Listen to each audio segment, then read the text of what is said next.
Hey, this video is about This video is about the spleen colic syndrome or splenic flexure syndrome.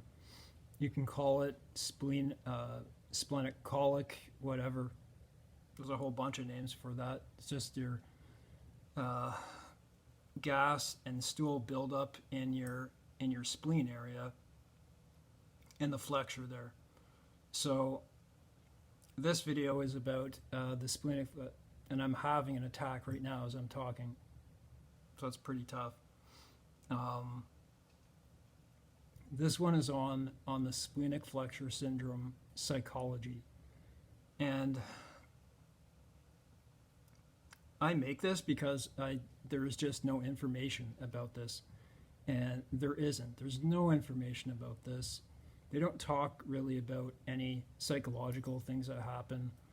And one of the reasons I make this particular video is because I was diagnosed with something that may or may have not been there before I got the splenic flexure syndrome, but I don't believe it was there. So I got this in 2015. Abdominal adhesions. I have abdominal adhesions, and they're pulling so tight inward that it created the splenic flexure syndrome. That's what happened. And one of the first things was I got a pain through my into my spleen area, and then into my rib, into my back, and I was restless. I became somewhat breathless, and I started getting gas in my stomach and a very, acute pain. Acute, intractable, nagging pain. And I believe, so I'll tell you what the diagnosis in my chart says. So it says complex movement disorder. And I guess you could say that's not unlike stereotypical movement disorder, but it's more complicated. And what happens is I have other conditions too. I have a lot of pain conditions. What happens is I move in ways that I don't want to, and I become very confused when I'm walking around people. It's like a neuropsychiatric reaction to being around people, and it happens without people too. So I don't believe I had it before this, and so I stress this because I believe that this actual acute abdominal condition caused it to happen. And so the question is, why did this happen? People react to things differently, I think, than other people. And for me, it was, I don't know, maybe I was predisposed. The restlessness that happens with this, if like I take Buscopan for this, just this little thing here. And if I didn't have that, it'd become so much worse, so restless, the colic would just become intolerable. And when I become restless, what happens is I can become breathless. Can you imagine a psychiatrist looking at a person when they're going through acute colic, right? They're going through acute colic. What are they going to look like? What's going to happen to them? Is their anxiety level going to be up? Sometimes I'm talking louder, I'm more intense. And so one of the reasons I make this is because I wasn't like that before. I have some horrible, intractable issues, like pain.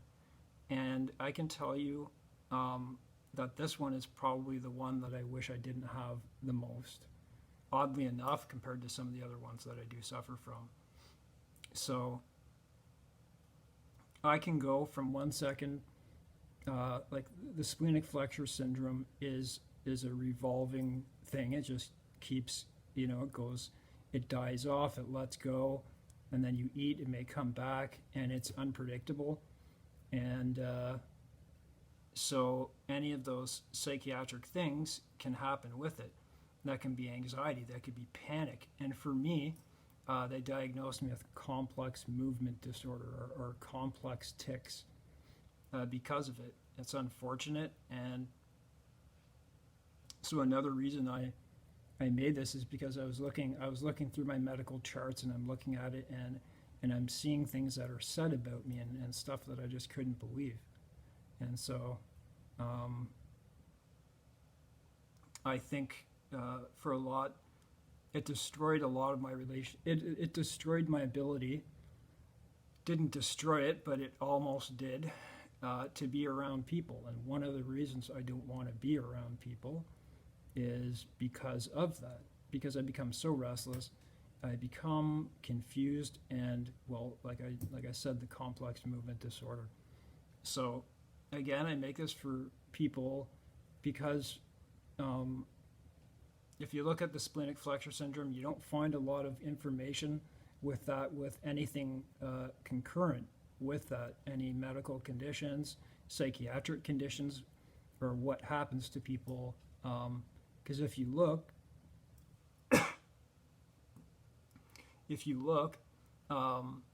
this abdominal condition is rare, number one, so it's not common. And then the other is that there's not much information to be found, because it is like that. So when you take the comorbidities of everything, there's just not enough information. But that's what happened to me. That's the splenic flexure syndrome. It makes me restless, makes me do things that I wouldn't regularly do, and it took a lot of my ability to be around people. Anyone who's watching my videos, I just don't feel good right now. I'm gonna open some candles. This is my bust candle. That's my bust candle.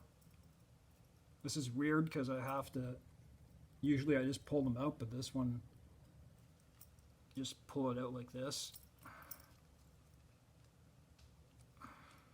Yeah, this one's hard.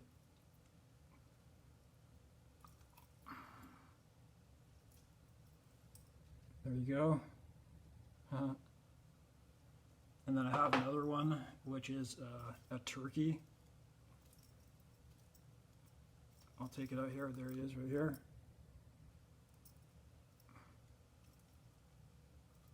Pull him out. And there he is. Yep, splenic flexure syndrome ruined my life.